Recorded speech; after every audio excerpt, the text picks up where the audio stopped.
Manalangin tayo. Aming dakilang Diyos na nasa langit, Ikaw ang Diyos na makapangyarihan sa lahat, walang hanggan ang iyong kabutihan at katotohanan.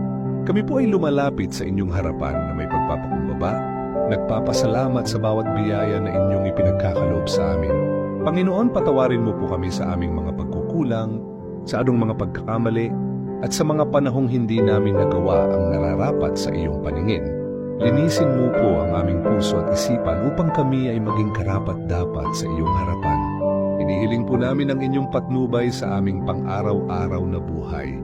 Naway bigyan mo po kami ng karunungan upang aming maunawaan ang iyong mga salita at maisabuhay ang mga ito. Pagpalain mo po ang aming pamilya, ang aming kapwa, at ang buong bayan upang kami ay mamuhay ayon sa iyong kalooban. Idinadalangin din po namin ang aming mga kapatid na dumaranas ng pagsubok, ang mga may karamdaman, ang mga nalulumbay, at ang mga nangangailangan. Naway ipagkaloob mo po sa kanila ang kagalingan, kapanatagan at biyaya mula sa iyo. Salamat po, Panginoon, sa iyong hindi nagmamaliw na pagmamahal. Sa iyo namin ipinagkakatiwala ang lahat ng bagay, sapagkat ikaw ang aming Diyos na totoo at tapat. Ang lahat ng ito ay idinadalangin namin sa pangalan ng iyong anak, ang aming Panginoong Hesukristo. Amen.